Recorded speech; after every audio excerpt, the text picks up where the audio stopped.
Good evening, ma'am. Hi Srishti, good evening.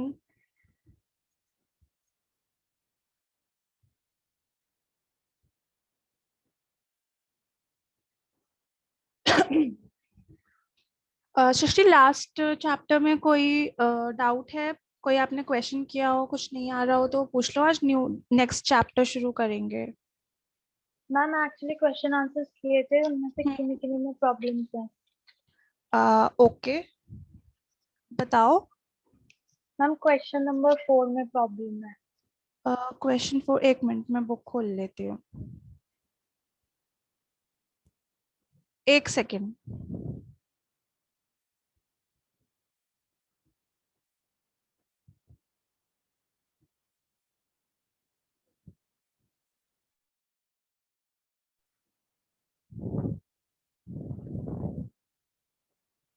Question for back exercise. Yes ma'am.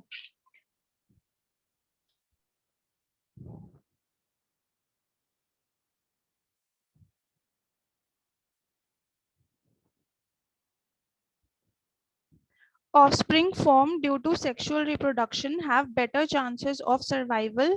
Why? Yes Is ma'am. this statement always true? Okay, तो इसमें बताओ आपको क्या लगता है, क्या होना चाहिए इसका आंसर?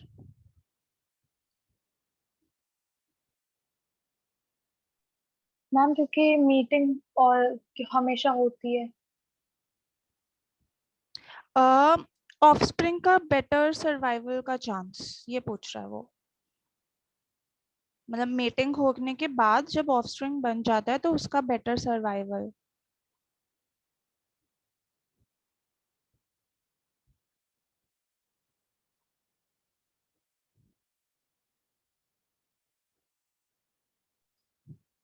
देखो, सेक्सुअल रिप्रोडक्शन को कंपेयर करेंगे एसेक्सुअल रिप्रोडक्शन से,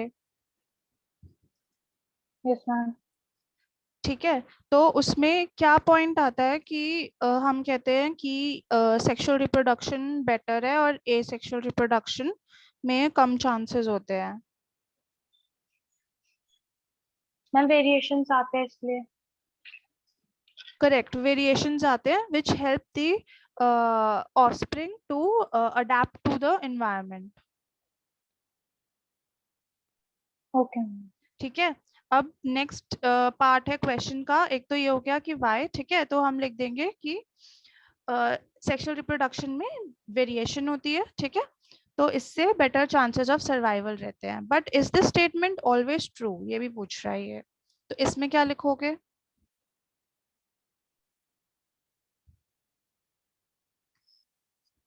जैसे जब हमने पढ़ा था अभी लास्ट क्लास में हमने पढ़ा था ना, उसमें ये पॉइंट्स थे कि एक में हम कंपैरिजन टेबल बना रहे थे और एक पॉइंट ये भी आया था कि ऑफस्प्रिंग का बेटर चांस होता है सर्वाइवल का और एक में नहीं होता। Yes ma'am. वो कौन सा था, क्या टॉपिक था वो? मैम ओवी पेरेस और बीवी पेरेस। हाँ, अब देखो, दोनों ही सेक्सुअल रिप्रोडक्शन है ना। Yes ma'am. हाँ, तो अब वो पूछ रहा है कि क्या ये स्टेटमेंट हमेशा ट्रू होती है, तो हम इसका एग्जाम्पल देके कह सकते हैं कि नहीं, हमेशा ट्रू नहीं होती, कि सेक्सुअल रिप्रोडक्शन में भी different types of sexual reproduction होती है, ठीक है। उसमें भी एक सब पार्ट है जो ओवीपेरस एनिमल्स है जिसमें कम चांस ऑफ सर्वाइवल होता है, और सिर्फ जो विविपेरस जिसके अंदर सबसे बेटर चांस ऑफ सर्वाइवल कब होता है, जब मदर की बॉडी के अंदर बेबी ऑफस्प्रिंग बन रहा हो, ठीक है, डायरेक्टली यंग वन जब डिलीवर होता है, ठीक है। ओके तो मैम। अगर एसेक्सुअल और सेक्सुअल को कंपेयर करें तो सेक्सुअल बेटर है क्योंकि वेरिएशन आता है, और अगर सेक्सुअल में ही आगे कंपेयर करें तो ओवीपेरस और विवीपेरस वाला एग्जांपल देना, ठीक है, और उसमें बताना कि विवीपेरस वाला बेटर है क्योंकि the offspring is better protected inside the body of the mother. Yes ma'am. ठीक है। Yes ma'am. हाँ, और मैम और क्वेश्चन नंबर 9 में प्रॉब्लम है। 9th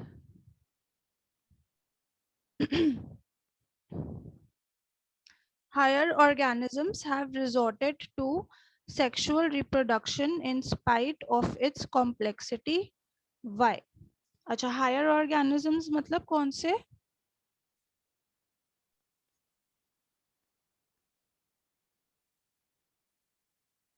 हायर ऑर्गेनिजम्स किनको कहते हैं, कौन से होते हैं हायर ऑर्गेनिजम्स? जो एडवांस्ड ऑर्गेनिजम्स होते हैं, ठीक है। दो तरह के ऑर्गेनिजम्स कहते हैं, lower organisms and higher organisms. Lower वो जैसे बैक्टीरिया, यूनिसेल्युलर ऑर्गेनिजम्स, ठीक है, एल्गी हो गया प्लांट्स में। हायर ऑर्गेनिजम्स जैसे ह्यूमंस, कैट्स, डॉग्स, एनिमल्स जो हम देखते हैं, ठीक है। टेरेस्ट्रियल होते हैं हायर ऑर्गेनिजम्स, और प्लांट्स में जैसे एंजियोस्पर्म्स, मतलब जो सबसे ज्यादा एडवांस्ड ऑर्गेनिजम्स हैं एवोल्यूशन के हिसाब से, ओके मैम। ठीक है। तो अब ये क्या कह रहा है, higher organisms have resorted to sexual reproduction in spite of its complexity. देखो अब जैसे जैसे एवोल्यूशन हुआ, ठीक है, और एडवांस्ड ऑर्गेनिजम्स बने, तो तो एवोल्यूशन के हिसाब से एवोल्यूशन फेवर उस चीज को करता है ना जो चीज ज्यादा इजीली अडेप्ट, जो ऑर्गेनिज्म ज्यादा इजीली अडेप्ट कर ले एनवायरनमेंट को, ठीक है, या फिर इजी प्रोसेस को फेवर करेगा, ठीक है, जिसमें ऑर्गेनिज्म का बेटर चांस ऑफ सर्वाइवल रहेगा, ठीक है। जब हम यस एवोल्यूशन पढ़ते हैं तो ये सब होता है ना कि evolution, survival of the fittest, yes ma'am. ठीक है। तो अब ये पूछ रहा है कि हायर ऑर्गेनिजम्स में तो इजी हो जाना चाहिए था ना, कि इतना कॉम्प्लेक्स नहीं रहना चाहिए था जो रिप्रोडक्टिव सिस्टम है या रिप्रोडक्शन है, ठीक है। अब जैसे ह्यूमंस में ही देख लो, ठीक है, हमेशा जो फीमेल बॉडी रहेगी, ठीक है, उसके अंदर ओवरीज रहेंगी, हमेशा मेंस्ट्रुअल साइकिल्स चलेंगी, ठीक है, फिर इतना बड़ा 9 मंथ्स का जेस्टेशन पीरियड होगा, पूरा बॉडी के अंदर, बॉडी में बहुत सारे चेंजेस होंगे, ठीक है। तो ये सब चीजें हैं, तो एक तरह से जो सेक्सुअल रिप्रोडक्शन है, अगर हम कंपेयर करें एसेक्सुअल रिप्रोडक्शन से, तो काफी कॉम्प्लेक्स है, ठीक है, काफी मुश्किल है। तो यस मैम। वो क्यों फेवर हुई है, ये पूछ रहे हैं ये, कि जैसे जैसे एवोल्यूशन हुआ है तो हमें इजी चीजें वो आनी चाहिए थी ना, जो इजीली चीजें नेचर में जिस चीज का बेटर चांस है सर्वाइवल में। अब जैसे जो सेक्सुअल रिप्रोडक्शन होता है उसके अंदर जो मदर की बॉडी है, जो फीमेल, जो जिस भी ऑर्गेनिज्म में फीमेल्स होती हैं, जो भी बर्थ देती हैं ऑफस्प्रिंग को, ठीक है, उनके लिए बहुत एक तरह से काफी मुश्किल प्रोसेस है ये सारा, ठीक है। तो वो कह रहे हैं कि इतना मुश्किल प्रोसेस है तो ये क्यों फेवर हुआ है, तो इसमें आप क्या बोलोगे?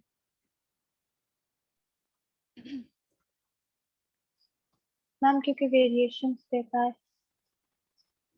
ठीक है, एक तो कि सेक्सुअल रिप्रोडक्शन, हालांकि सेक्सुअल रिप्रोडक्शन कितना भी कॉम्प्लेक्स हो, ठीक है, बट उसके एडवांटेजेस ये हैं कि वो वेरिएशन देता है, ठीक है, जो ऑफस्प्रिंग है उसका बेटर चांस ऑफ सर्वाइवल रहता है, ठीक है। और जैसे जैसे हायर ऑर्गेनिजम्स आते हैं तो उनके जो गैमीट्स होते हैं, नंबर ऑफ गैमीट्स, वो भी रिड्यूस हो जाते हैं, ठीक है। Yes ma'am. जैसे जैसे ह्यूमंस में ही देख लो या फिर बाकी एनिमल्स में, तो 1 एग पर मंथ रिलीज होता है सिर्फ, ठीक है। ऐसे तो नहीं कि बहुत सारे मिलियंस ऑफ एग्स रिलीज कर दिए और अपने आप होते रहेंगे, ठीक है। तो 1 एग पर मंथ रिलीज होता है, तो reduction in number of gametes, ठीक है।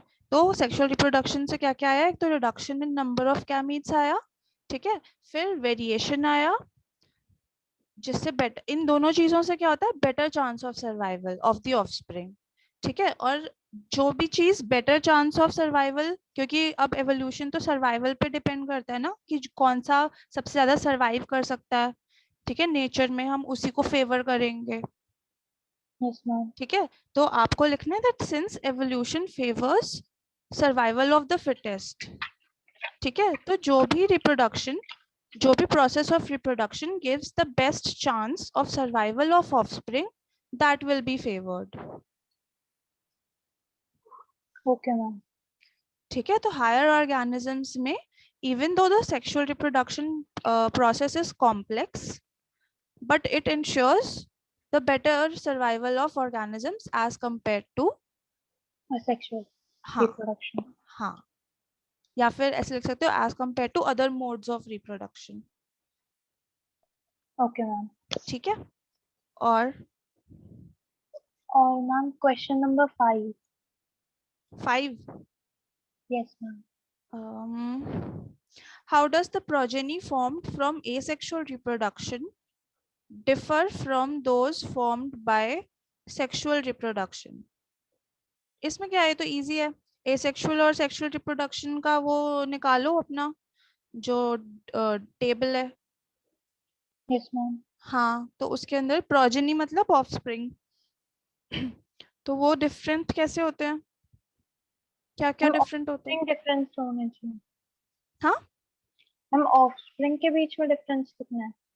हाँ, प्रोजेनी मतलब ऑफस्प्रिंग। Okay ma'am. ठीक है, तो क्या डिफरेंस होता है उनके बीच में अगर सेक्सुअल और एसेक्सुअल होते हैं तो?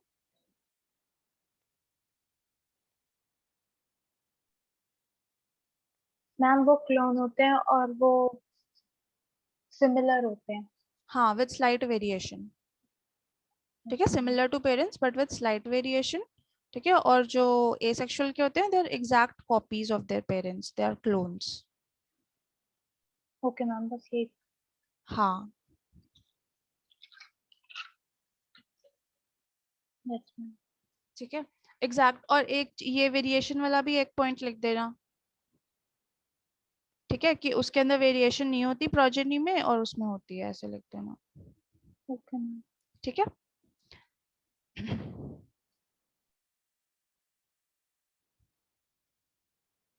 Yes ma'am. हम्म।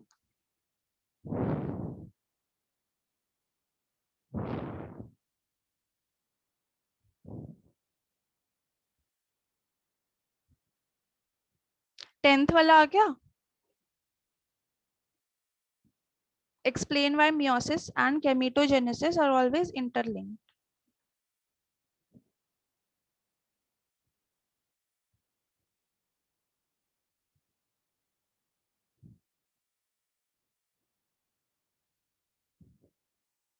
Yes ma'am.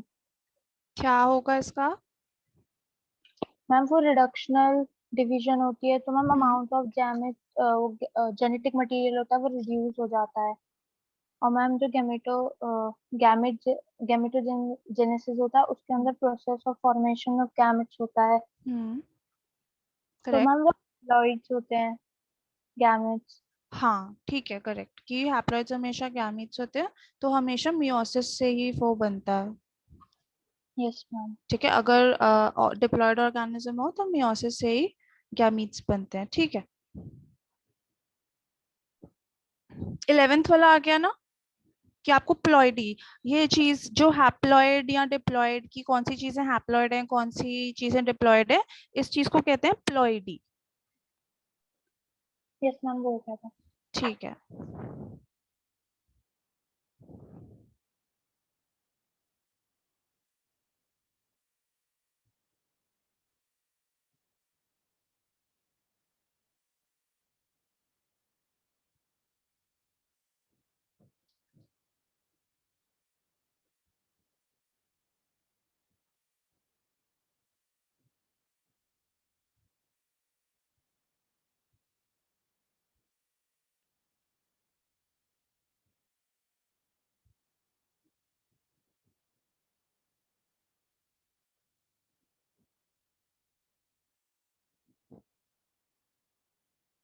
अच्छा, ये 17th वाला क्वेश्चन देखो।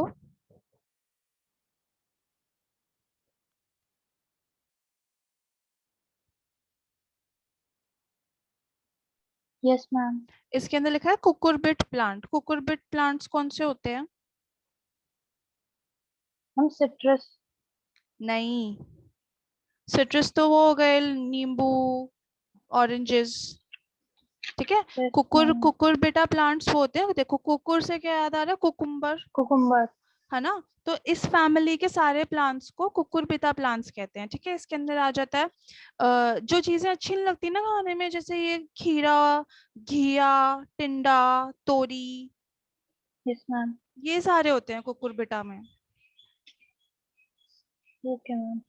ठीक है, तो कभी भी अगर जैसे, और इसमें सारे यूनिसेक्सुअल फ्लावर्स होते हैं, अलग अलग होते हैं। मेल फ्लावर्स अलग होते हैं, फीमेल फ्लावर्स अलग होते हैं।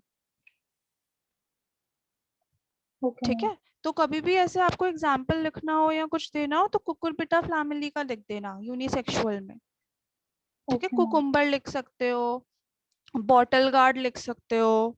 ठीक है, फिर और क्या होता है, पंपकिन, पंपकिन भी इसी फैमिली का होता है, वो लिख सकते हो। ठीक है, तो ये जो रेनी सीजन में सारी सब्जियां आती हैं ना, ये सब कुकुरबिटा फैमिली की होती है, जो भी ग्रीन ग्रीन सब्जियां होती हैं। Okay ma'am.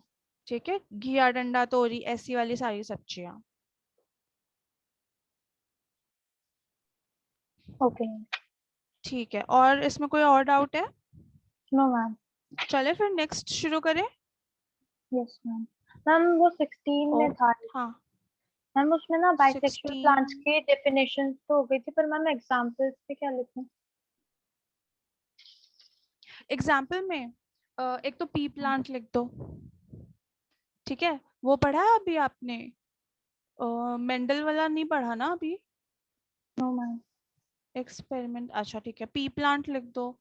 ठीक है, और हिबिस्कस लिख सकते हो, उसमें भी दोनों होते हैं।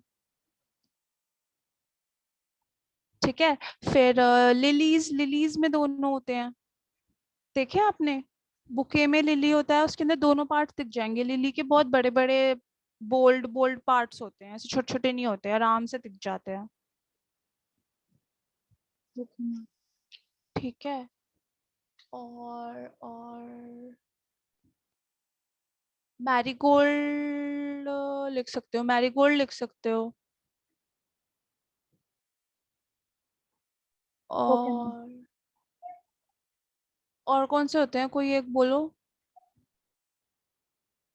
कौन से फ्लावर्स मैम जनरली देखते हैं हम? कौन सा? रोज। रोज, यार मेरे को ना इसमें डाउट है, रोज मुझे लगता है कि डिफरेंट होते हैं, क्योंकि एक में हम सिर्फ वही देख पाते हैं, उसके बहुत सारे स्टेमन्स।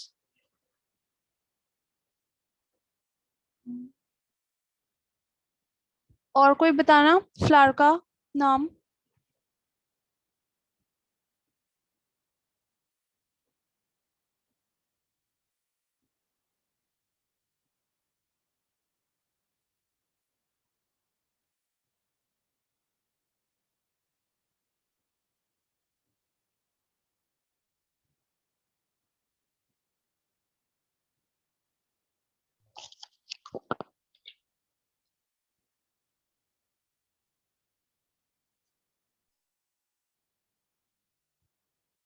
विंका रोजिया लिख सकते हो, विंका रोजिया पता है कौन सा वाला है?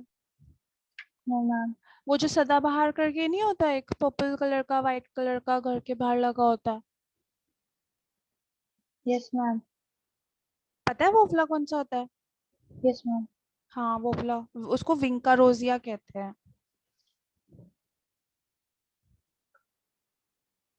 Okay ma'am. ठीक है।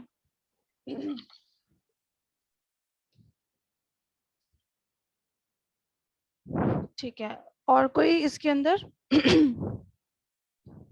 नो मैम का कुछ नहीं।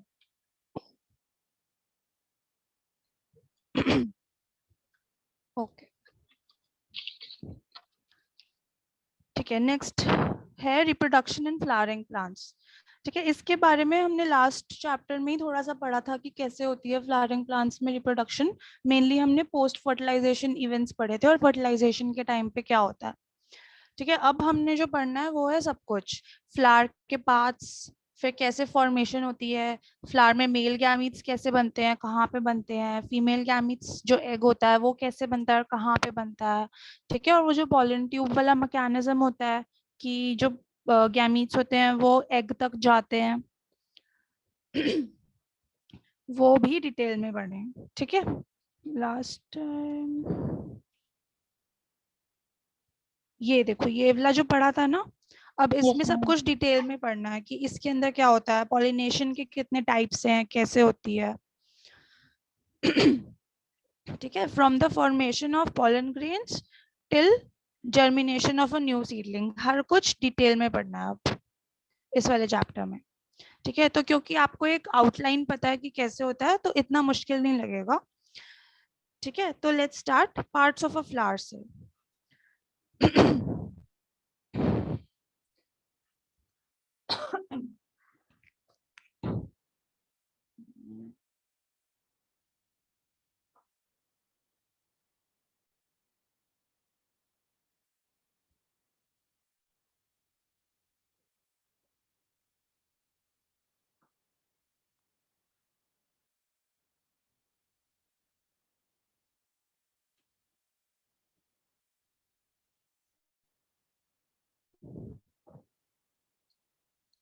ओके। ये पिक्चर क्लियर है, दिख रही है आपको? Yes ma'am. अब हम हमेशा पढ़ते हैं कि पार्ट्स ऑफ अ फ्लावर और हम रैंडमली लिख देते हैं कि पेटल्स है, ठीक है, फिर सेपल्स है और स्टेमन्स है और ये स्टिग्मा स्टाइल ओवरी पिस्टल है, ठीक है। बट अब क्या करना है, इसमें आपको वर्ल्स की तरह लिखना है, ठीक है, कि कौन से वर्ल्स होते हैं। वर्ल्स किसको कहते हैं कि फॉर एग्जाम्पल एक एक्सिस है आपके पास, कोई भी एक्सिस, ठीक है। अब उसके आगे इसके अराउंड जैसे लीव्स होती हैं, किसी किसी प्लांट में आपने देखा होगा कि एक पॉइंट पे लीव्स होंगी, फिर दूसरे पॉइंट पे लीव्स होंगी, फिर थर्ड पॉइंट पे लीव्स होंगी, ठीक है। तो ये जो एक राउंड, एक ऐसे अगर आप ऊपर से देखो तो इस तरह से दिखेगा आपको, यस मैम। ठीक है। तो इसको हम कहते हैं वर्ल, एक वर्ल। तो इसमें कितने लीव्स के वर्ल्स हैं? 3, ठीक है, कि एक ही पॉइंट पे जो वो पूरा सराउंड कर रहा हो किसी एक्सेस को, ओके मैम। ठीक है, चाहे वो कोई भी पार्ट हो, ठीक है, चाहे लीव्स हो, चाहे पेटल्स हो, सेपल्स हो, कुछ भी हो, ठीक है। तो जब वो सराउंड कर रहा हो तो उसे एक वॉल कहते हैं, ठीक। अब जो फ्लावर है, एक तरह से जो फ्लावर है, it is a condensed stem,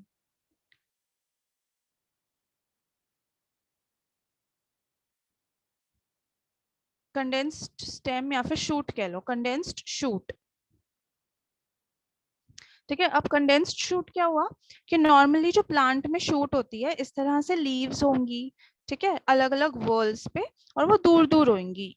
whorls कहाँ? नोड्स, ठीक है। नोड्स पे लीव्स आएंगी और वो पूरा सराउंड कर लेंगी एक्सिस को, ठीक है, और वो अलग अलग दूर दूर होता है, और ये बीच में इंटरनोड, ठीक है। इसी तरह से जो एक फ्लावर है, असल में क्या होना चाहिए कि आपकी एक स्टेम होनी चाहिए, ठीक है, और यहाँ पे डिफरेंट नोड्स पे डिफरेंट पार्ट्स आने चाहिए। फॉर एग्जाम्पल सबसे नीचे सेपल्स दिखती है हमें ग्रीन ग्रीन, ठीक है, तो एक वर्ल सेपल्स का होना चाहिए, ठीक है। फिर नेक्स्ट हमें पेटल्स दिखती हैं, तो इस वर्ल पे पेटल्स होनी चाहिए। नेक्स्ट स्टेमेंस, तो यहाँ पे सारे स्टेमेंस होने चाहिए, ठीक है। नेक्स्ट जो ये है स्टिग्मा स्टाइल पिस्टल, तो यहाँ पे सारे पिस्टल होने चाहिए, ठीक है। एक्चुअली जो फ्लावर है वो इस तरह से एक शूट है जिसमें अलग अलग वर्ल्स पे अलग अलग पार्ट्स प्रेजेंट हैं, ठीक है। बट जब फ्लावर बनता है तो ये देखो यहाँ पे फॉर्मेशन ऑफ अ फ्लावर में तब क्या होता है, ये है शूट एपिकल मेरिस्टेम, सैम कहते हैं शूट एपिकल मेरिस्टेम को,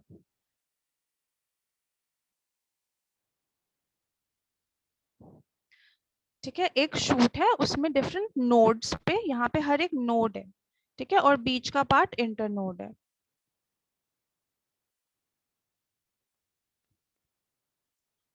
ठीक। अब यहाँ पे क्या हो रहा है, एक्चुअली फ्लावर इस तरह से दिखना चाहिए, ठीक है, बट क्यों नहीं इस तरह से दिखता हमें, क्योंकि जब फ्लावर बनता है कोई भी एक शूट, शूट एपिकल मेरिस्टेम मतलब जब भी जहां से भी ग्रोथ हो रही होती है प्लांट की, ठीक है, वहां पर मेरिस्टेमेटिक सेल्स होते हैं। मेरिस्टेमेटिक सेल्स आपको पता है क्या होते हैं? No ma'am. ओके। कोई भी ऑर्गेनिज्म, प्लांट्स का ही लेते हैं यहाँ पे सिर्फ, ठीक है। प्लांट्स में 2 तरह के सेल्स होते हैं, एक सेल्स जो डिफरेंशिएट हो चुके हैं, ठीक है, मतलब उनको पता है कि उनको लीफ बनना था, उनको पता है कि उनको स्टेम बनना था, ठीक है, उनको पता है उन्हें रूट बनना था, उनका क्या फंक्शन है, ठीक है। डिफरेंशिएशन मतलब they are specialised to perform a particular function, ठीक है। अब कुछ फ्लावर के अंदर, प्लांट्स के अंदर कुछ पार्ट्स होते हैं, जो कुछ सेल्स होते हैं जो डिफरेंशिएट नहीं हुए होते, ठीक है, उन्हें हम कहते हैं meristematic cells. Meristematic cells, meristematic cells, these are non differentiated या undifferentiated cells,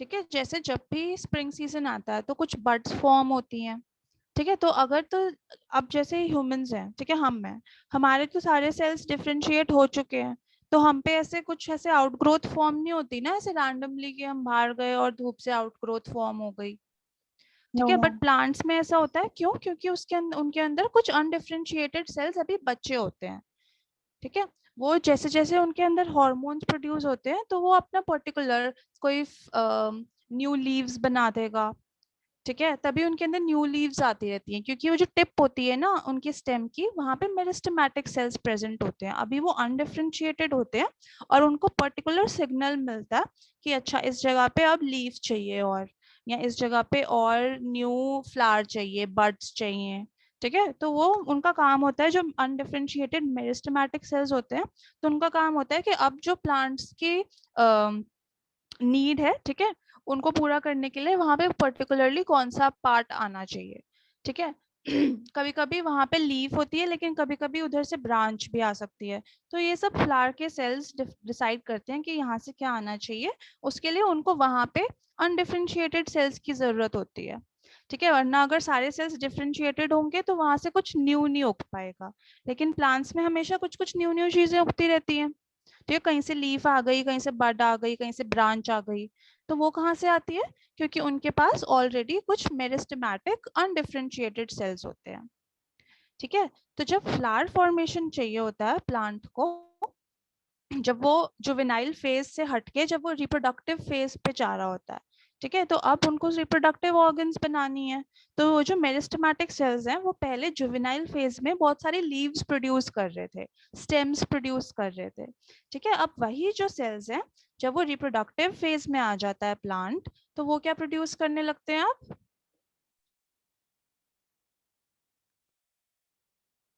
हम रिप्रोडक्टिव ऑर्गन्स। हाँ, अब रिप्रोडक्टिव ऑर्गन क्या है प्लांट का? फ्लावर्स, ठीक है। Yes ma'am. तो कुछ हार्मोन्स होते हैं, एक हार्मोन है जिसका नाम है फ्लोरीजेन, ठीक है, फ्लावर फॉर्मेशन के उस पे उसका नाम पड़ा है फ्लोरीजेन, तो ये प्लांट्स में एक हार्मोन प्रोड्यूस होता है, अब जो शूट है जो पहले लीव्स बना रही थी नोड्स पे, ठीक है, अब वो क्या करेगी?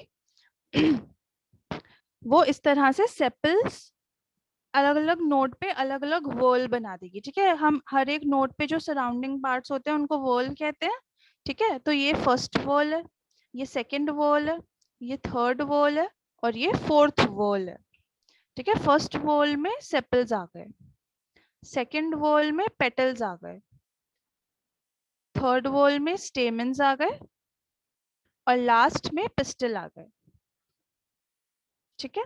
जब रिप्रोडक्टिव फेज में आ गया प्लांट, तो जो उसका शूट एपिकल मेरिस्टेम है, ठीक है, शूट एपिकल मेरिस्टेम मतलब शूट पे जो टिप पे, एपिकल मतलब टिप, जो टिप पे जो मेरिस्टेमेटिक सेल्स हैं, मतलब जो अनडिफरेंशिएटेड सेल्स हैं, ठीक है, वो अब डिफरेंट डिफरेंट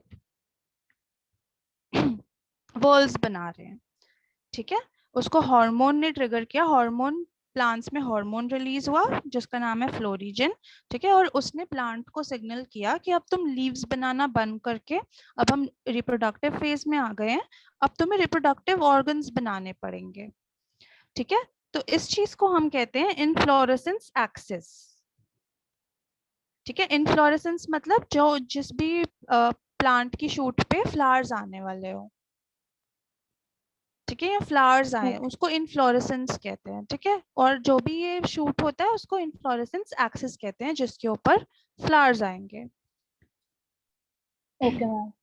ठीक है, तो अब डिफरेंट डिफरेंट नोड्स पे डिफरेंट डिफरेंट पार्ट्स फ्लावर्स के आ गए, ठीक है, तो ये बहुत कंडेंस्ड होते हैं, जो प्लांट में हॉर्मोन्स रिलीज होते हैं, ठीक है, वो इसको बहुत कंडेंस्ड बना देते हैं, कंडेंस्ड मतलब जब कोई भी चीज कंडेंस हो जाती है तो उसके जो बाकी सारे मॉलिक्यूल्स हैं, हमने केमिस्ट्री में पढ़ते हैं, जब कोई भी चीज कंडेंस हो जाती है तो जो सारे मॉलिक्यूल्स हैं वो पास पास आ जाते हैं, यस मैम।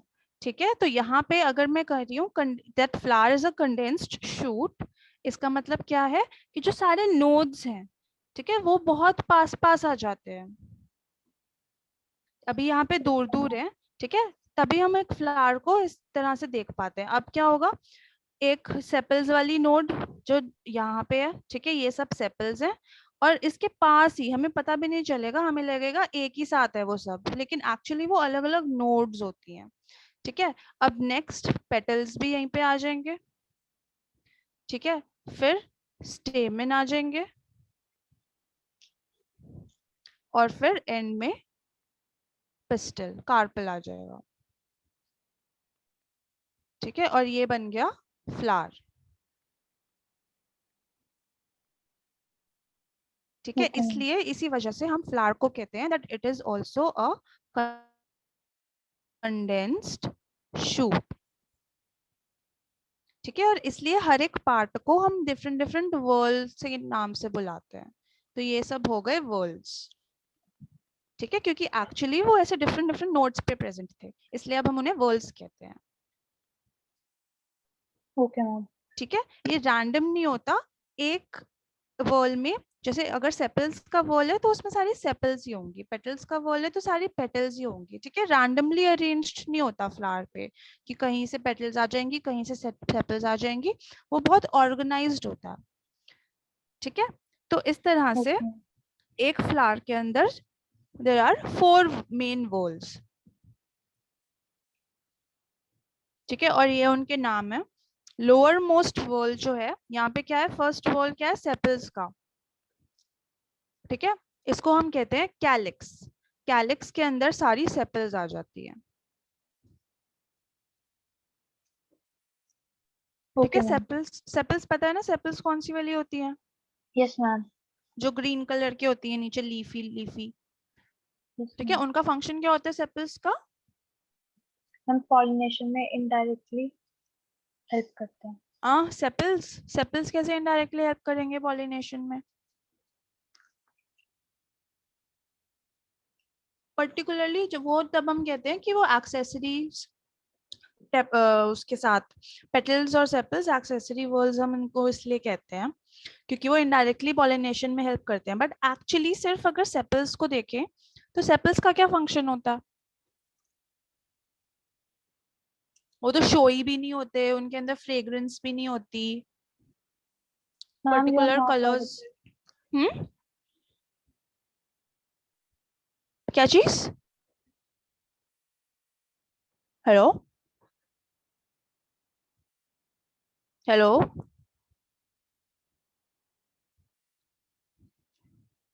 Hello,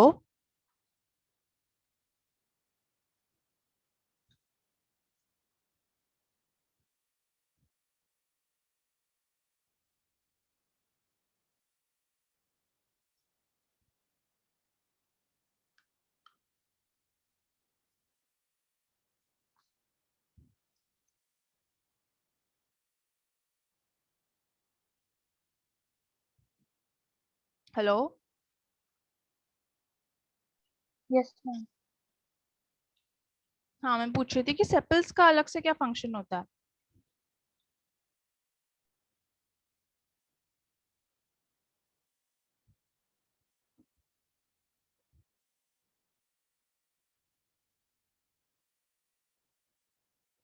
hello.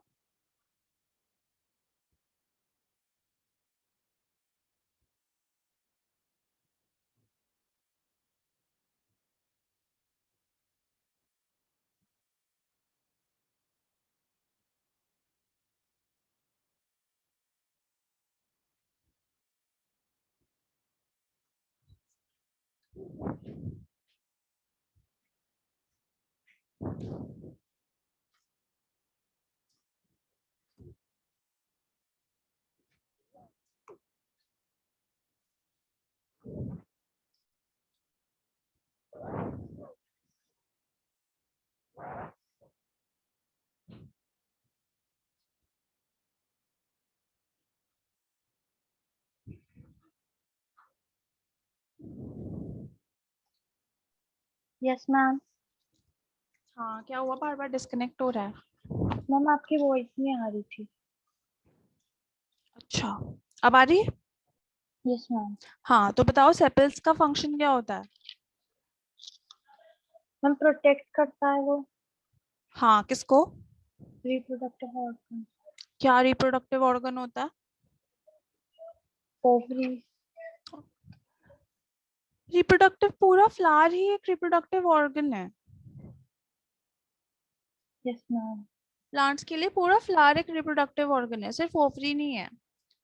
ठीक है, तो अब किसको प्रोटेक्ट करेगा वो? सेपल्स किसको प्रोटेक्ट करती है? फ्लावर्स। हाँ, फ्लावर पहले क्या होता है, जब न्यू फ्लावर बनता है, जब वो छोटा होता है तो उसे हम क्या कहते हैं?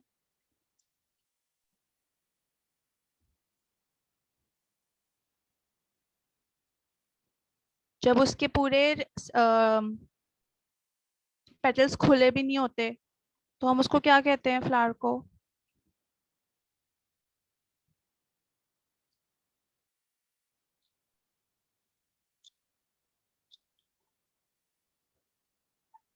बर्ड्स कहते हैं, बर्ड्स। Yes ma'am. बर्ड्स पता है ना क्या होती है? Yes ma'am. हाँ, जब पूरा फ्लावर अभी ओपन भी नहीं हुआ होता तो वो बर्ड्स कहते हैं हम उसको। तो वो अभी छोटा होता है जब, ठीक है, जब when the flower is just a bud, ठीक है, तो जो सेपल्स होती हैं उसको सराउंड करे होती है ना, उसको एक कवरिंग बनाई होती है, तभी वो ग्रीन यस कलर मैम। की भी होती है बड।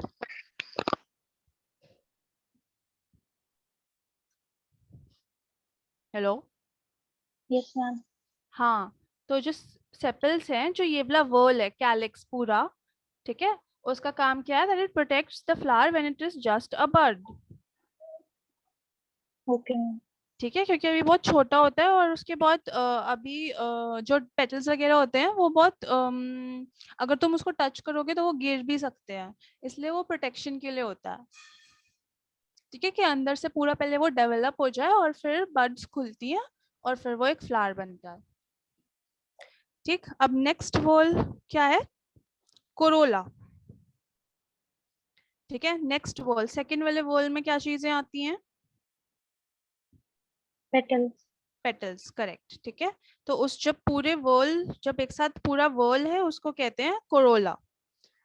ठीक है, पेटल्स। अब पेटल्स का क्या फंक्शन है?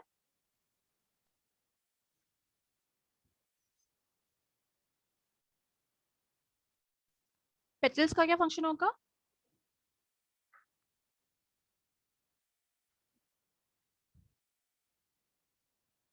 हेलो सृष्टि, यस मैम। मेरी आवाज आ रही है? मैम बीच बीच में कट रही है। यार मेरे को तो ऐसा मतलब कुछ आ नहीं रहा कि कनेक्शन अनस्टेबल है या कुछ। चलो अच्छा, पेटल्स का बताओ, पेटल्स का क्या फंक्शन है?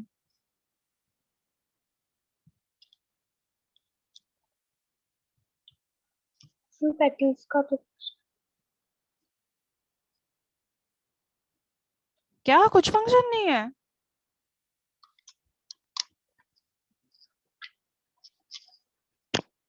नहीं पता।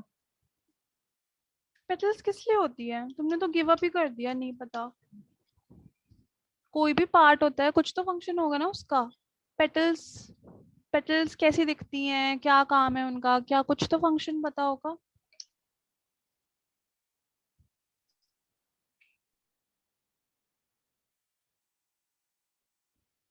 कैसी दिखती हैं पेटल्स? हम पॉलिनेशन के लिए। हाँ, पॉलिनेशन के लिए। ठीक है, वो कलरफुल होती हैं। ठीक है, तो वो अट्रैक्ट करती हैं बीज को, बर्ड्स को, इंसेक्ट्स को। फिर उनके अंदर यस फ्रेग्रेंस मैम। होती है, ठीक है, तो भी वो अपनी ओडर से भी अट्रैक्ट करती हैं। ठीक है, तो यही फंक्शन होता है उनका पॉलिनेशन में, टू अट्रैक्ट पॉलिनेटर्स। ठीक, टू अट्रैक्ट पॉलिनेटर्स। अच्छा, अब थर्ड वॉल, थर्ड वॉल में क्या चीजें हैं? स्टेमन। स्टेमन, करेक्ट। तो जो सारे स्टेमन्स होंगे वो एक ही वॉल में प्रेजेंट होंगे और उस वॉल को हम कहते हैं एंड्रोशियम।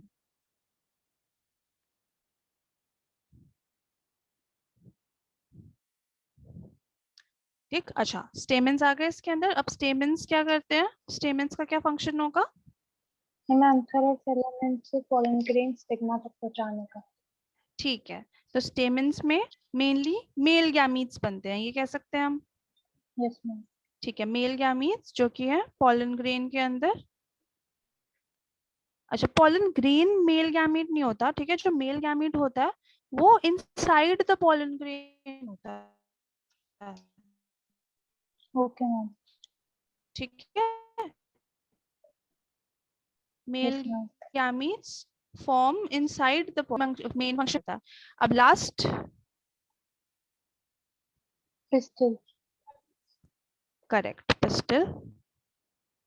ठीक है, उस ग्रुप को कहेंगे वर्ल को गाइनोशियम। ठीक है, जब ऐसे याद रख सकते हो कि जैसे जो ह्यूमंस में गाइनैक के पास जाते हैं ना, जब कुछ रिप्रोडक्टिव ऑर्गन्स के साथ कुछ ऐसे लगता है कि सही नहीं चल रहा है या वो हेल्दी नहीं है, ठीक है, तो गाइनैक के पास जाते हैं। तो अगर यहाँ पे भी जो फीमेल पार्ट है उसको, उस वर्ल को गाइनोशियम कहते हैं। ठीक है, तो ऐसे याद रख सकते हो कि फीमेल वाले को गाइनोशियम कहते हैं, क्योंकि एनिमल्स में भी जो गाइनैक होती है वो फीमेल रिप्रोडक्टिव पार्ट्स की डॉक्टर होती है। ठीक है, और दूसरा एंड्रोशियम मतलब फिर वो मेल वाला। ठीक है, तो यहाँ पे पिस्टल, पिस्टल क्या, पिस्टल के अंदर बनता है फीमेल फीमेल, गैमेट। हाँ फीमेल गैमीट फॉर्म होता है पिस्टल के अंदर। अब देखो यहाँ पर जो थर्ड एंड फोर्थ है, ठीक है, वो डायरेक्टली इन्वॉल्व है, क्योंकि वो मेल और फीमेल गैमीट्स बना रहा है, तो रिप्रोडक्शन के अंदर डायरेक्टली इन्वॉल्व है। ठीक है, और जो ये फर्स्ट एंड टू है कैलिक्स एंड कोरोला, ठीक है, वो पॉलिनेशन प्रोटेक्शन इस सब के लिए है। ठीक है, तो वो इनडायरेक्टली इन्वॉल्व्ड है। ठीक, तो जो थर्ड एंड्रोशियम एंड गाइनोशियम, ठीक है, ये दोनों हो गए, थर्ड एंड फोर्थ हो गए एसेंशियल वॉल्स। जो क्वेश्चन है वो किसी भी तरह आ सकता है, डायरेक्टली इन्वॉल्व जो वर्ल्स हैं, या फिर एसेंशियल वर्ल्स हैं, या अंदर वाले वर्ल्स हैं, तो ये इनर मोस्ट होते हैं, ये अंदर की साइड होते हैं, कैलक्स एंड कोरोला बाहर की साइड होते हैं। ठीक है, तो essential whorls on the inner side of the flower. ठीक है, अब ये दोनों कैलक्स एंड कोरोला ये इनडायरेक्टली इन्वॉल्व है, और ये है नॉन एसेंशियल वर्ल्स। ठीक है, क्वेश्चन ये भी आ सकता है कि एसेंशियल वर्ड्स को एसेंशियल क्यों कहते हैं, नॉन एसेंशियल वर्ड्स को नॉन एसेंशियल क्यों कहते हैं। Okay ma'am. ठीक है, इतना क्लियर है सारे वर्ड्स, उनका यस मैम। फंक्शन। ठीक है, फ्लावर कंडेंस्ड शूट होता है और हम उसको ऐसा क्यों कहते हैं। ठीक है, अच्छा अब ये देखो यहाँ पे नीचे लिखा हुआ है parts of a flower diagram के नीचे LS of a flower. LS क्या चीज है?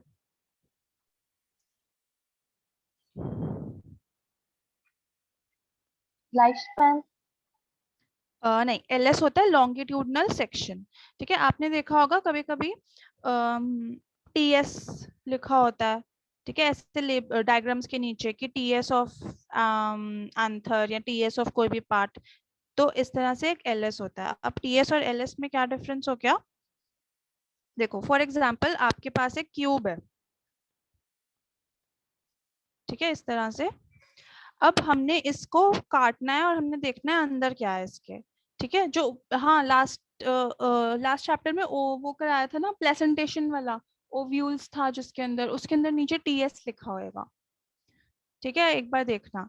तो टीएस मतलब अगर हमने इसको काटा इस तरह से, यहाँ से बीच में से काट दिया, ट्रांसफर सेक्शन। हाँ ठीक है, जब हम इसको ऐसे बीच में से यहाँ से काट देंगे, ठीक है, तो ऊपर का आधा पतला सा ऊपर रह जाएगा और नीचे का पार्ट आधा सा नीचे रह जाएगा। ठीक है, तो उसको हम कहते हैं ट्रांसवर्स सेक्शन। फॉर एग्जाम्पल अगर आपके पास एक एप्पल है, ठीक है, हम जब उसको यहाँ से काटते हैं तो हमें गोल सा दिखता है इस यस तरह से। मैम। ठीक है, तो ये हो गया एप्पल का, हमने एक ट्रांसवर्स सेक्शन काटा है। ठीक है, और जब हम कहते हैं एलएस, ये हो गया ट्रांसवर्स सेक्शन। ठीक है, एलएस मतलब लॉन्गिट्यूडनल सेक्शन।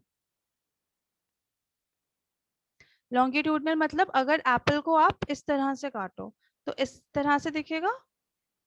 Yes ma'am. ठीक है, तो ये हो गया एलएस उसका। तो टीएस और एलएस में ये डिफरेंस होता है कि आप किस एंगल से काट रहे हो कोई भी चीज। ठीक है, डिफरेंट, अगर देखो एप्पल को ही अगर हमने इस तरह से काटा है तो इस तरह ऐसा दिख रहा है, और अगर हमने एलएस काटा है तो इस तरह से दिख रहा है, तो वो बिल्कुल बहुत डिफरेंट तरह से दिखेगा।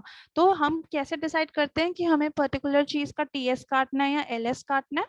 देखो यहाँ पे जैसे पार्ट्स ऑफ अ फ्लावर हम देख रहे हैं, ठीक है, अगर हम यहाँ बीच में से अगर हम इसको इस तरह से काट दें, ठीक है, तो ऊपर वाले तो हमें दिखेंगे ही नहीं कि क्या है ऊपर, ठीक है, तो हमें क्या चीज देखनी है उस हिसाब से हम डिसाइड करते हैं कि हम उसका एलएस काटेंगे या उसका टीएस काटेंगे। अगर हम इसका टीएस काट देते हैं यहाँ बीच में से, तो हमें पता ही नहीं चलता कि कौन से पार्ट्स हैं, ऊपर वाले पार्ट्स तो उधर गायब ही हो जाते हैं, ठीक है, इसलिए हमने इसको ऐसे लॉन्गिट्यूडनल लंबे में काटा है,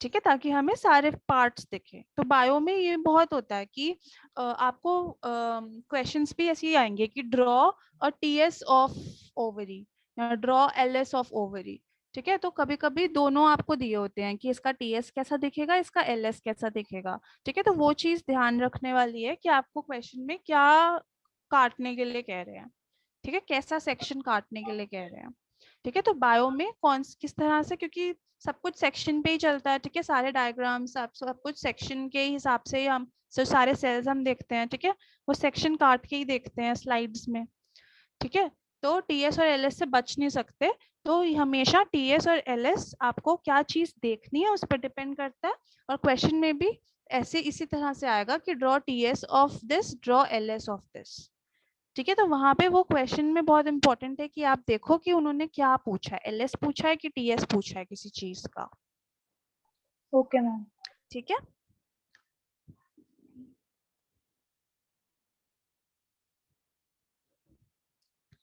ओके, तो ये एक चीज थी कि फ्लावर फॉर्मेशन सबसे पहले शूट एपिकल मेरिस्टेम होता, ठीक है, जो कि शूट की टिप पे मेरिस्टेमेटिक सेल्स होते हैं, उनको कुछ हार्मोन्स मिलते हैं प्लांट से, ठीक है, विच सिग्नल देम कि अब रिप्रोडक्टिव फेज में एंटर कर जाओ, जुवेनाइल फेज तुम्हारा खत्म हो गया, तो वो उनको हम कहते हैं रिप्रोडक्टिव मेरिस्टेम बन गए। उसके बाद वो सारे वर्ल्स बनाते हैं जिसको हम कहते हैं इन्फ्लोरेसेंस एक्सिस, ठीक है, उसके बाद बन जाता है फ्लावर प्राइमोर्डिया। प्राइमोर्डिया कोई भी चीज जो इनिशियल, जो मतलब कोई भी चीज इनिशिएट होती है, ठीक है, तो जो इनिशियल चीजों से बन रहा है, ठीक है, उसे प्राइमोर्डिया कहते हैं। फिर उसके बाद फ्लावर प्राइमोर्डिया के बाद आ जाएंगे फ्लोरल बड्स, ठीक है, जब बड्स की फॉर्म में होता है एक फ्लावर, और बड्स जब आगे और डेवलप हो जाती हैं तो वो बन जाती हैं प्रॉपर फुल फ्लावर, ठीक है, होल फ्लावर, ठीक है, तो फॉर्मेशन ऑफ फ्लावर तक क्लियर है। यस अब मैम। नेक्स्ट आ गया, एक एक करके अब सारे पार्ट्स को और डिटेल में पढ़ना है, ठीक है, तो फर्स्ट इज स्टेमन, ठीक, स्टेमन के दो पार्ट्स हो गए, first is anther and filament, ठीक है, स्टेमन क्या है, मेल रिप्रोडक्टिव ऑर्गन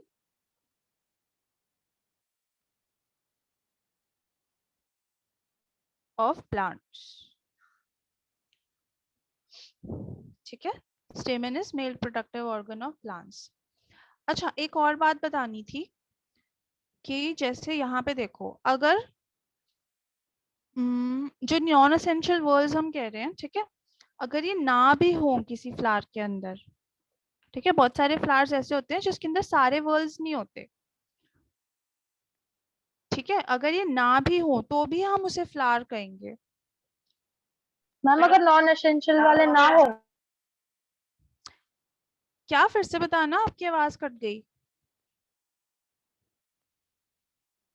मैम अगर नॉन एसेंशियल वाले ना हो? यार नहीं, आवाज बहुत मतलब कट के आ रही है और एकदम से म्यूट हो जा रहा है बाद में। मैम नॉन एसेंशियल अगर नहीं हो हमारे पास तब भी हम उसको फ्लावर कहेंगे? हाँ, इसमें से एक भी वर्ड हो अगर, ठीक है, एसेंशियल वाला, ठीक है, और अगर नॉन एसेंशियल ना भी हो तब भी हम उसको फ्लावर कहेंगे। अगर सिर्फ आपके पास एंड्रोशियम एंड्रोशियम एंड्रोशियम है, ठीक है, मतलब स्टेमन स्टेमन स्टेमन स्टेमन है ना, उसमें सेपल है ना पेटल्स है और सिर्फ स्टेमन है, तो भी वो एक फ्लावर होता है। Okay ma'am. ठीक है, बोटानिकल टर्म्स में तो भी वो एक फ्लावर होएगा। अगर दोनों सिर्फ एंड्रोशियम और ये सिर्फ स्टेमेंस और पिस्टल हैं अगर आपके पास, और ये नॉन एसेंशियल में से कोई भी नहीं है, तो भी वो एक फ्लावर कहेंगे हम उसे। ठीक है, बट अगर उसके अंदर एंड्रोशियम नहीं है, गाइनोशियम नहीं है, सिर्फ पेटल्स हैं, ठीक है, तो हम उसको फ्लावर नहीं कह पाएंगे, क्योंकि जरूरी है कि उसके अंदर कोई तो ऐसा पार्ट हो जो मेल या फीमेल गैमीट्स बनाता हो। Okay ma'am. ठीक है, ऐसे बहुत सारे अगर हम देखेंगे ना टाइप्स ऑफ फ्लावर्स, और बहुत सारे ऐसे एक्सेप्शनल फ्लावर्स मिलते हैं जिसके अंदर सिर्फ स्टेमन स्टेमन स्टेमन है, या फिर सिर्फ ऐसे एक स्टिग्मा, एक ये स्टिग्मा स्टाइल ओवरी, बस एक ऐसे स्ट्रैंड है, उसको भी फ्लावर कहते हैं, कि ये भी उस प्लांट का फ्लावर है। Okay ma'am. ठीक है। ओके, तो नेक्स्ट आ गए स्टेमन। ठीक है, this is the male reproductive part. इसके टू फॉर्म्स हैं, एक है एंथर और एक है फिलामेंट। ठीक है, एंथर ये जो ऊपर लोब है, ठीक है, फिलामेंट जो कि कनेक्ट करता है, ठीक है, एंथर को फ्लावर से। ठीक है, तो फिलामेंट इज अ लॉन्ग, ठीक है, थ्रेड लाइक स्ट्रक्चर। इसका फंक्शन मतलब जब भी आप किसी चीज को डिफाइन कर रहे हो, आपको बस दो चीजों का आंसर करना है, एक तो व्हाट, ठीक है, और दूसरा व्हाई। ठीक है, व्हाट में आ गया कि वो कैसा दिखता है, ठीक है, व्हाई में आ गया कि उसका फंक्शन क्या है। बस ये दो चीजें दे दो, आपका कुछ भी डेफिनेशन आपकी आ जाएगी किसी भी चीज की। ठीक, अब filament is a long thread like structure, और इसका फंक्शन क्या है, सेकंड पॉइंट में फंक्शन होना चाहिए, इट कनेक्ट्स, ठीक है, एंथर टू द थैलेमस। एक मैं थैलेमस बताना भूल गई, थैलेमस क्या होता है। ये जो नीचे वाला पार्ट होता है फ्लावर में, जिसके ऊपर सारे जो वर्ल्स हैं दे आर रेस्टिंग, ठीक है, इसे थैलेमस कहते हैं। Okay ma'am. ठीक है, और जो डंडी होती है उसको क्या कहते हैं, नीचे फ्लावर की डंडी आ जाएगी, यहाँ पर थैलेमस होएगा। ठीक है, थैलेमस के ऊपर सारे रेस्ट कर रहे हैं बाकी फ्लावर पार्ट्स।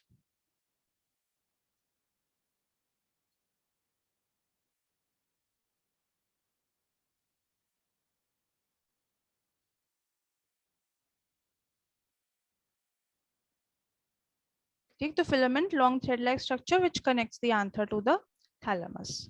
फिर अब एंथर पे आते हैं। इंपॉर्टेंट पार्ट इसमें फिलामेंट नहीं है, इंपॉर्टेंट एंथर की है, क्योंकि एंथर के अंदर बनते हैं पॉलन ग्रेन्स, पॉलन ग्रेन्स के अंदर होते हैं मेल गैमीट्स।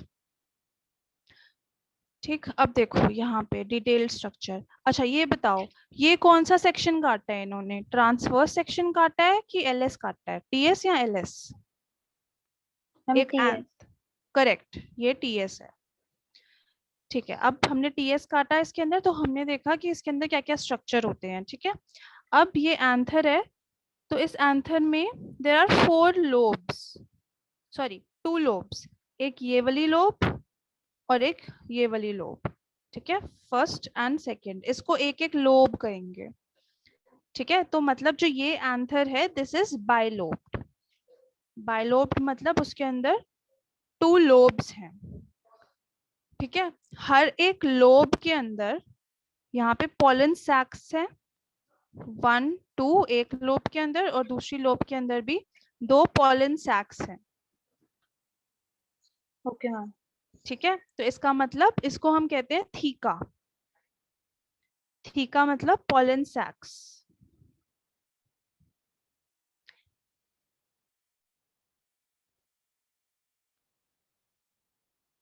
एक मिनट, नहीं, सॉरी सॉरी सॉरी सॉरी,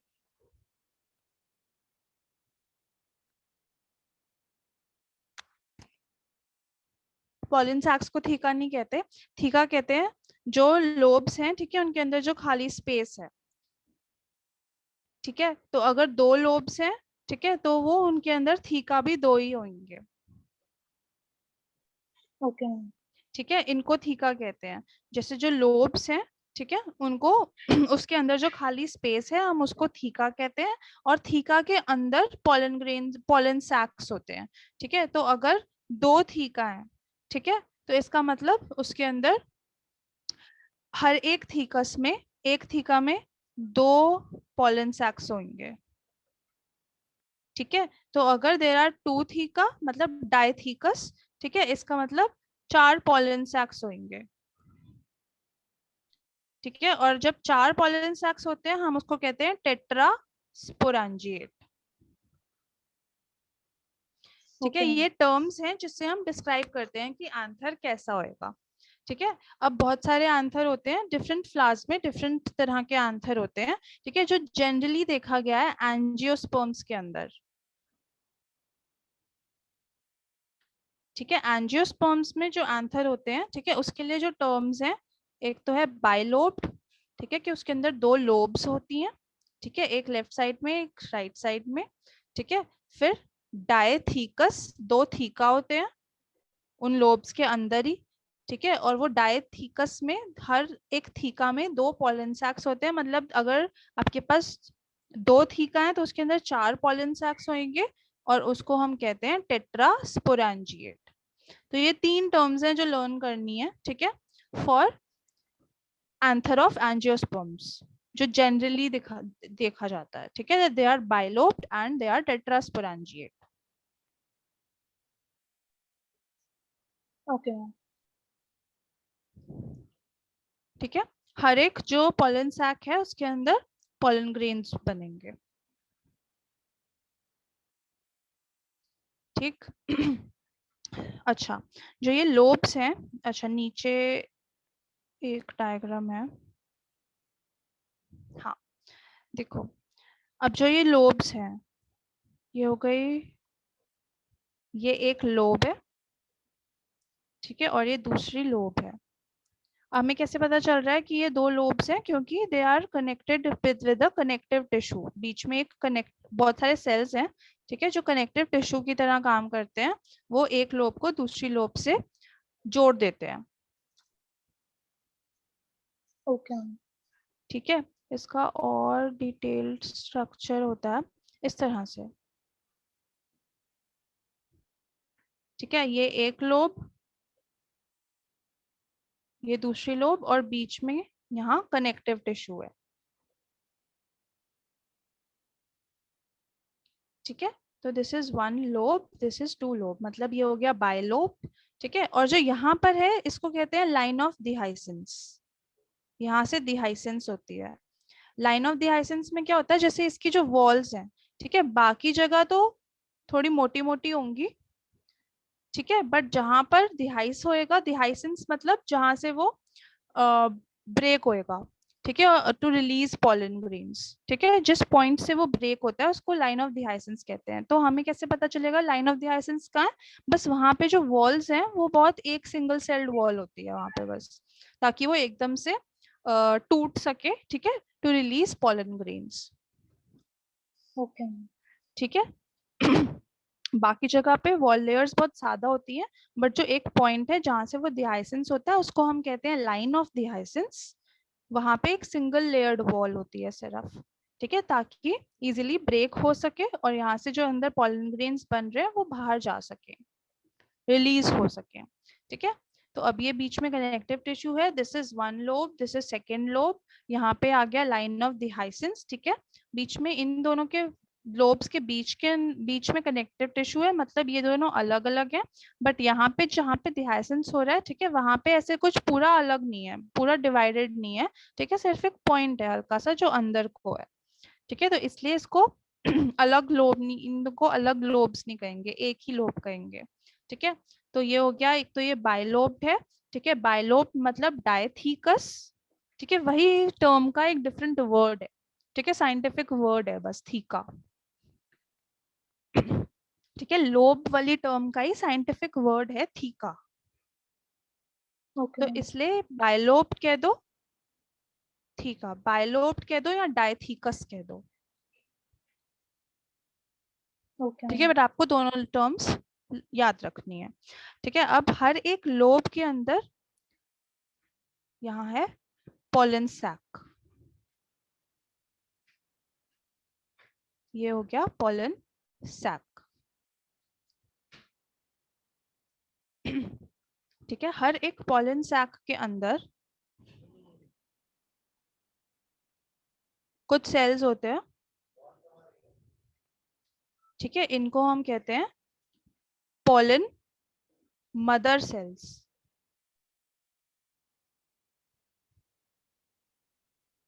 ठीक है, सेम होता है, हर एक सैक के अंदर pollen mother cells होते हैं. ठीक, pollen mother cells को हम माइक्रोस्पोर मदर सेल्स भी कहते हैं.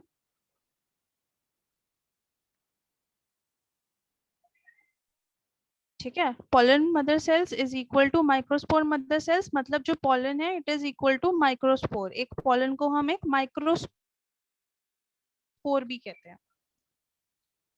Okay ma'am. ठीक है, क्योंकि पॉलन्स छोटे होते हैं साइज में, जो भी मेल गैमीट है, ठीक है, हमें पता है कि वो साइज में छोटा होता है.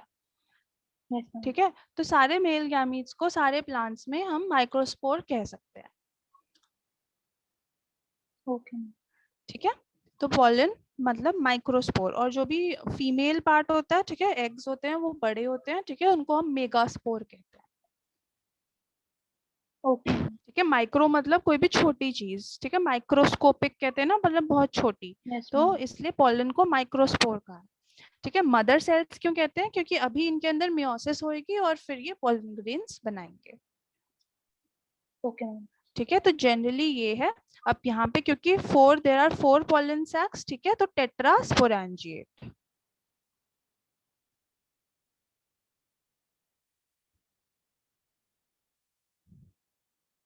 ठीक है, कुछ भी ऐसा नहीं है, सब कुछ बहुत लॉजिकल है. बस टर्म्स याद करने की थोड़ा सा है कि टर्म्स याद रहे.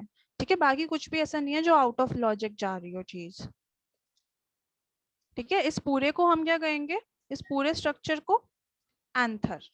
ये पूरा स्ट्रक्चर मिला के एक एंथर बन जाता है.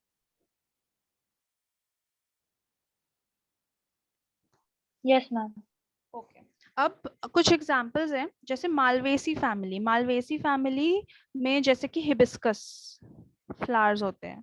ठीक है, तो वो मालवेसी फैमिली को बिलोंग करते हैं. इसमें एंथर्स कैसे होते हैं, देयर आर मोनोथीकस एंड बायस्पोरेंजिएट. तो अगर हमें एक रफ डायग्राम बनाना हो, ठीक है, तो मोनोथीकस मतलब कैसे बनाएंगे हम. अगर ये जो एंथर है ये है डायथीकस एंथर है, ठीक है, और टेट्रास्पोरेंजिएट एंथर है. अगर मैं कहूँ एक मोनोथीकस बायस्पोरेंजिएट एंथर बनाओ तो वो कैसा दिखेगा. हम उसमें एक लोब भी होगी बस. एक लोब होगी. ठीक है, और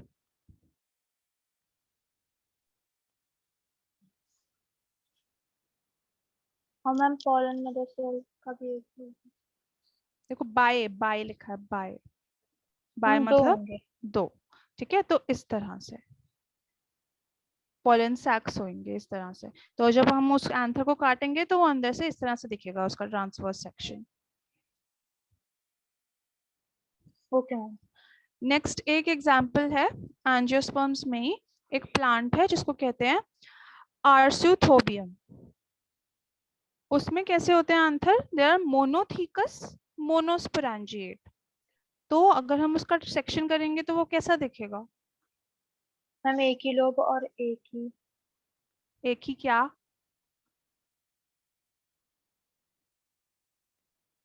एक ही लोब और एक ही pollen sac. Pollen sac, correct. तो वो उसका सेक्शन इस तरह से दिखेगा. ठीक है, अब क्लियर है कि थीकस क्या होता है और स्पोरेंजिएट क्या होता है, पॉलन सैक क्या होता है.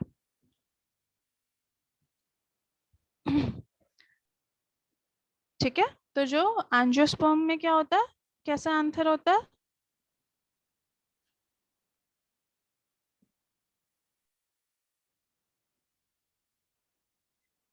एंजियोस्पर्म में आंसर कैसा होता है.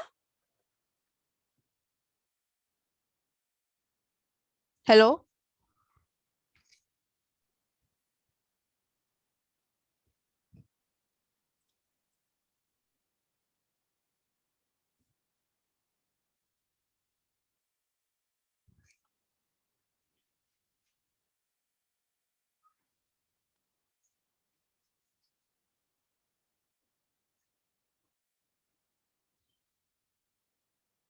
Yes ma'am.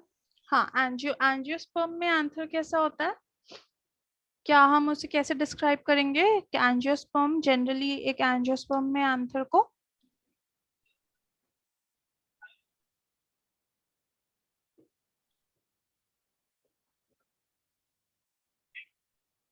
हम डाइलाइकस होता है। लाइकस नहीं, डाइथैलेकस। थीकस, थीकस। थीकस। हाँ, डाइथीकस और टेट्रास्पोरेंजिएट। Okay ma'am. ठीक है, दो आपको टर्म्स बतानी है कि कैसा थीका है और कितने स्पोरेंजिया है उसके अंदर। स्पोरेंजिया मतलब, माइक्रोस्पोरेंजिया मतलब जो पोलन सैक्स है, ठीक है, उनको हम माइक्रोस्पोरेंजिया भी कहते हैं। Yes ma'am. ठीक है, तो तभी हम उसको डाइस्पोरेंजिएट, टेट्रास्पोरेंजिएट, बाइस्पोरेंजिएट, मोनोस्पोरेंजिएट, क्योंकि वो माइक्रोस्पोरेंजिया होते हैं। ठीक है, पोलन सैक्स। Okay ma'am. इतना क्लियर है, आज के लिए इतना ही करते हैं। ठीक है, नेक्स्ट में हम पढ़ेंगे कि कैसे उसकी डेवलपमेंट होती है, आंथर कैसे बनते हैं, ओ सॉरी, पोलन ग्रेन्स कैसे बनते हैं आंथर के अंदर। ठीक है, फिर आगे क्या क्या होता है। इतना ओके करेक्ट मैम। है? इसमें कोई कोई भी डाउट हो तो बताओ, जो आज हमने पढ़ा है, किसी टर्म में डाउट आ रही हो या कुछ समझ नहीं मैम, आया हो। लोब्स और थीकस दोनों सेम है? हाँ, लोब और थीका दोनों सेम है। लोब ही जैसे इंग्लिश वर्ड है, तो थीका हम साइंटिफिक टर्म्स में उसको कह रहे हैं। ठीक ओके है, मैम। बट अगर हम बायलोब्ड कहेंगे तो हम बायथीकस नहीं कहते, हम डायथीकस कहते हैं, बस ये डिफरेंस है। मैम बायलोब मीन्स दो लोब। हाँ, okay ma'am. Okay ma'am, clear है। ठीक है। ठीक है, जो पहले पढ़ा है वो भी क्लियर है कि फ्लावर का कितने व्हर्ल्स होते हैं, किस चीज को क्या कहते हैं, यस कैसे मैम। बनता है। ठीक है, ठीक है, ओके, तो इतना ही करते हैं आज फिर।